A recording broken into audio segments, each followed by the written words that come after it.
Saudações a todos os telespectadores do Extremo Sul Catarinense.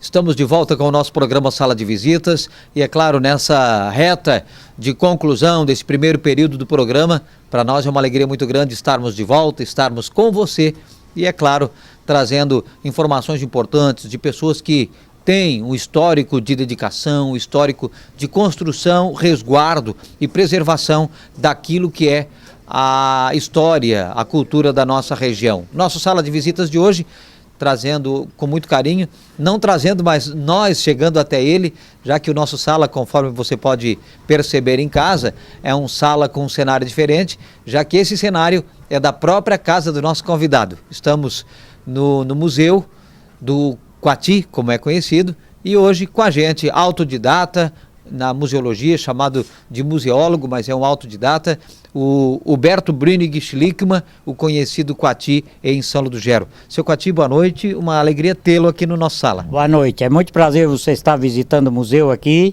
em São Luís do Gero. É mais importante, você me convidou para ir lá, mas eu achei que era mais importante vocês mostrar algumas peças, porque nós só falar lá no sofá, lá onde você entrevista as pessoas, nós só falar lá, então é melhor que a gente vai falar, mas as pessoas não vão saber, tem que mostrar as peças, né? Interessante é mostrar as peças, né?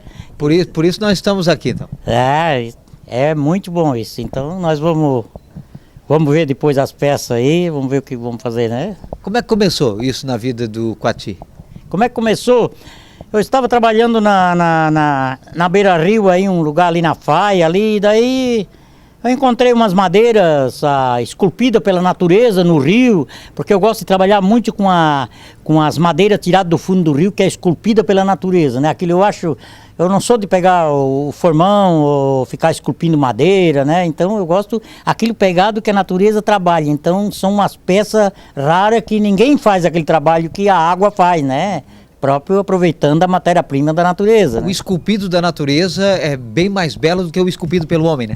É muito mais. O homem ali trabalhou, ali foi a natureza que trabalhou aquela madeira. Depois vocês vão ver as madeiras que é trabalhada pela natureza. Aí começou ali isso tudo, trouxe para casa, porque hoje você tem uma estrutura em termos de peças antigas gigantesca já.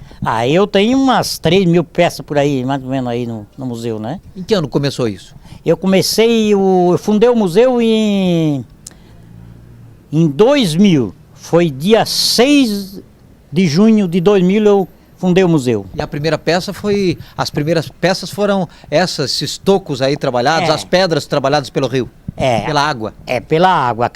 Aquelas peças de madeira trabalhadas pela água, eu trouxe para casa e fiz uns porta-vasos, fiz alguma coisa que dava de encaixar alguma peça, fazendo uma obra de arte, e botei uns ferros de passar roupa, a brasa antigo, botei uma chaleira, e daí eu fui achando que ficava bonito aquilo ali, e depois me lembrei de fazer o museu. Comecei então a juntar as peças, né? Muitas pessoas começaram a entrar nessa, de dizer, Quati, eu tenho alguma coisa lá em casa que é muito bom, se você quiser eu trago. Começou assim também as pessoas a contribuir? Não, contribuíram depois de eu fazer a primeira exposição em 2000. Depois da formação do museu? Depois da formação de algumas peças que eu tinha. Daí eu tinha, por exemplo, eu tenho o Museu de Arte e o Museu da Colonização, né? São dois museus, né? Duas propostas. Duas propostas. A pessoa chega para visitar o Museu da Colonização e daí vejo o Museu de Arte, né? Que eu sou metido a artista plástico aí a fazer as peças, as obras, né? Então tá separado aí o museu, os dois museus, né? E o que tem no Museu de Artes? No Museu de Arte tem as peças esculpidas como até em ferramenta, dinossauro e outras ferramentas agrícolas que foi ajuntando e montando, como apresenta essas peças que estão aí na frente, ó, que você pode ver, que eu até digo meu jardim de ferro, essa aí, né, que tá ali. E então essa é o Museu de Arte, né? E como no Museu de Arte, eu também resgato a história fazendo obra de arte, como eu fiz a réplica da ponte, da primeira ponte de madeira de São Luís do Gero, a réplica da balsa e mais a charrete do Daniel Brinig, que ele vendia pão, ele tinha uma pequena padaria aqui no interior e foi o primeiro prefeito de São Luís do Gero, né? Então ele fez a história com a charretinha e a foto da casa dele e a historinha dele ali, né? O parentesco com o ex-prefeito Daniel Brinig, que foi prefeito de Braço Norte também, prefeito de São Luís do Gero, né? É pela mãe? É pela minha mãe, E o Schlickmann?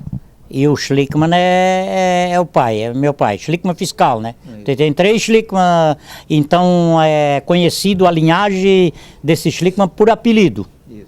Sabão, Fiscal e Tigre. Agora o Fiscal e o Sabão eram irmão, e o Tigre é de outra família, né? Então veio 3 famílias da Alemanha. 2 eram parentes. E daí 3 irmãos da Alemanha, mas os filhos desses alemães, desses imigrantes que pegaram o apelido. E você é parte do fiscal? Do fiscal, é. O seu pai? É, meu pai, parte do fiscal. E aí, voltando à questão da origem da família, o senhor nasceu em São Lugero? Eu nasci aqui em São Lugero, aqui em São Lugero, e aqui pertencia ao município de Braço do Norte, ainda na época, né? No interior ou aqui na cidade? Aqui na cidade mesmo, aqui, São Lugero. Aqui por onde está a sua casa ou foi em outro ponto? Foi aqui no quilômetro 2. Aí os seus irmãos, quantos irmãos são?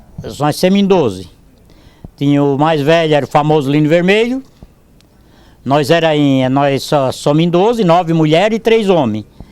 Aí o famoso Lino Vermelho, que era o músico, né? Muito conhecido no Vale do Braço Norte. Gaiteiro famoso? Gaiteiro famoso, como a primeira banda, Conjunto Paris Lininho. Ele fabricava os seus instrumentos, a guitarra a bateria.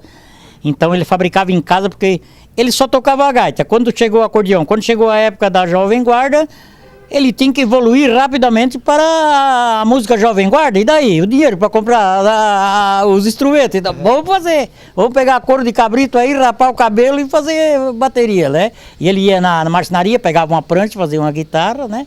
E contrabaixo, e daí tocava, né? E o senhor não ajudou ele? Ajudava a fazer os materiais, mas eu pra música não deu em nada. Não, nem arrisca cantar uma musiquinha? Não. Meu irmão mais novo, o Vírus, tu conhece, ele mas eu não dava em nada. Nós fazia festa, né? E 12 irmãos numa casa, o velho Schlickmann deve ter passado dificuldade. Ele tinha... Ou colocou todo mundo para trabalhar firme, que acabou se tornando uma família produtiva, né? Não era muito produtiva, não. Mas nós se divertia muito por causa do conjunto. Toda noite era um ensaio. Era quase um baile, quase toda noite em casa, né? Os vizinhos se reuniam, os jovens, tem onde dizia o jovem do caminho de Braço Norte. Se reunia tudo num paiol lá onde é que ensaiava as músicas e daí nós dançávamos. Qual era o nome do seu pai e da sua mãe? O meu pai é Adolfo Schlickmann e a minha mãe é Agatha Bruning. Os irmãos todos por aqui na região de São Lugero ou não? Não, tem em Araranguá, tem em Florianópolis O Lino Vermelho, por onde anda? O Lino Vermelho faleceu, né? Já foi chamado? Em 80 ele faleceu. E... a sua vida, a sua juventude, como é que foi? Foi um jovem... A minha juventude foi muito boa, porque eu já casei com 27 anos, já estava quase madurando. Quase coroa? Quase coroa, eu já estava ficando meio para trás e aí então eu... Era um jovem tímido você? Era um jovem tímido ou não? Tímido. Nós tínhamos aquele medo, assim, de certas coisas, porque tudo era pecado, né? Para um jovem casar com 25, 30 anos, ou ele é muito tímido, ou ele é muito namorador. Você era mais tímido. Não, a gente namorava um pouco, né? Era um cara que tinha uma moto aqui em São Lugero, era eu, né? Então era muito fera com as meninas. Eu tinha uma moto, então a gente frequentava muito Braço do Norte, Olhães, lá onde era 5 Irmãos, parece, o clube que o Lino tocava, e acompanhava todos os carnavais que ele tocava, e por tudo quanto é lugar, a gente sempre estava junto, né? A nossa família estava junto. Casou sempre. Com a dona... Marta, minha esposa, Marta Chiroff, São José. De São José, da região de Braço do Norte? De Braço do Norte. Quantos filhos vocês tiveram? Nós temos 4. Tem um neto. Todos eles estão na cidade também? Todos eles que estão aqui. Minha filha mora em Criciúma, né? Você é parente do saudoso filósofo Huberto Roden. Por onde veio o parentesco? É pela família Locks, né? O meu bisavô a minha avó é prima do Huberto Rode, a minha avó, né? O Huberto Rode é neto de imigrante. Ele é neto de imigrante do Bernardo Lux, Elizabeth e Frank Miller, né? Que foi uma família que veio lá da Alemanha, da Westfália, né? Da terra de Münster, né? Então eu tenho até ali uns documentos que foi a viagem que veio para cá, o casal de família Locks, né? Então daí a família Locks nasceram quase tudo aqui no Brasil, né? Porque o casal veio sem nenhum filho, ali está na lista do navio a hora que chegaram no Rio de Janeiro. Foi em 22 de maio de 1862 quando eles chegaram no Rio de Janeiro, né? Os avós do Huberto? Os avós do Huberto Rode. Para quem não sabe do que eu estou falando, ou de quem eu esteja falando, nós estejamos falando aqui, o Berto Roden é um filósofo que desenvolveu a teoria universica. Ele foi padre, teve um exemplo de trabalho e dedicação muito grande em prol da igreja, e só que ele enveredou para o lado da preocupação com a pobreza, daqueles que tinham menos oportunidade, e acabou convivendo com Einstein. Enfim, tem uma história magnífica. E o seu Berto, que é o seu Coati aqui, museólogo, autodidata e artista plástico também, conseguiu, se aprofundou nos estudos, até porque ainda jovem ele começou a se interessar pela dedicação, pela história do Berto Roden. Isso começou logo que ele saiu daqui ou ele estava aqui ainda? Você já gostava dele antes, do Berto Roden?